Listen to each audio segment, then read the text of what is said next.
First, I want to wish everyone a happy 4th of July. But something's been eating at me, and I think John Pavlovitz can explain it better than I can. Born on the farce of July, the lie of MAGA patriotism. They know that in addition to marking the birth of our nation and the founders of our Constitution, which clearly are of little interest to them, is so much else.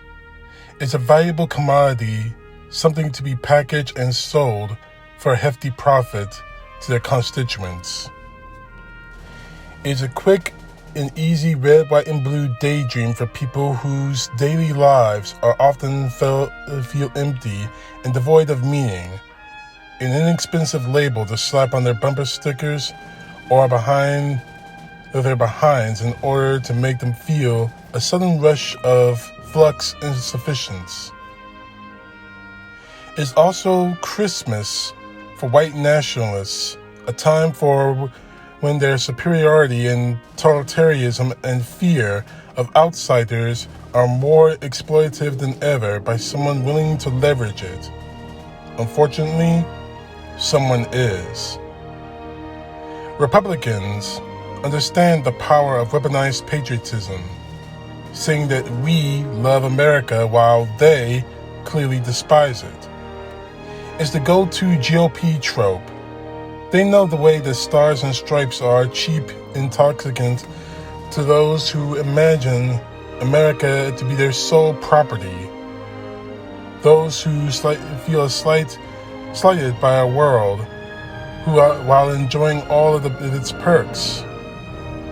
Those who continuously needing an enemy to rally against and puff out their chests towards and give them purpose. Republicans have learned from the evangelical right how expressions of devotion to America are simultaneously coded war rhetoric, battle cries for the white soldiers in the white army of the Lord, fighting an ever-encroaching foreign adversary who is breaching their borders and coming for their jobs and their children. They can say they love this nation while betraying almost everything central to its beauty, diversity, purity, and equality, and the indoctrinated cult that will lap it up because they would need the story to be true.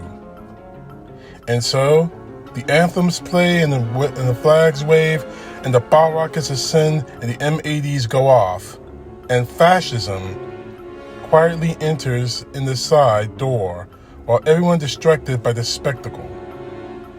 This is the paradox Americans find ourselves in. Our essential liberties have never been more at risk. Our electoral process never more assailed. Our national sovereignty never more tedious. Our elemental freedoms never more in doubt, and yet the patriotic fervor by the GOP and its flag-waving rank and file have never been greater. This is by design. Yes, the ship is going down quickly, but the music is still playing to convince their foot soldiers that we are all still the land of the free and the home of the brave. And they're still dancing wildly into the abyss while the waving of flags of the lost civil wars around monuments to slavery. The reality is, the Republican Party is fully antithetical to America.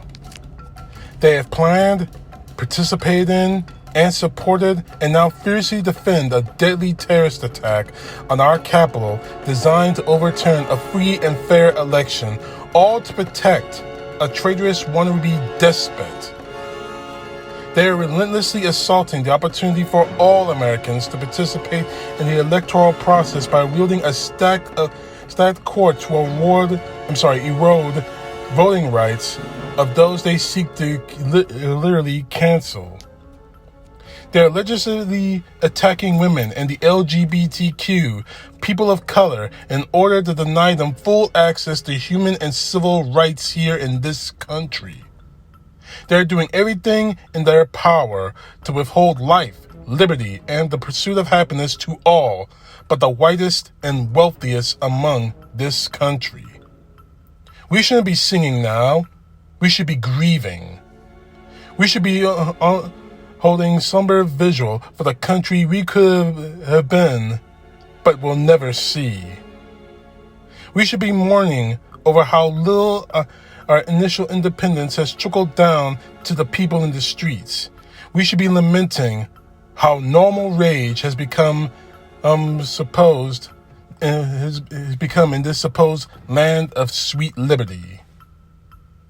This is why these songs of freedom will still ring hollow on July 4th, because those of us who really love this country realize how far we are from the aspirations of the songs and ideals they point to, how tenuous a hold we have on it.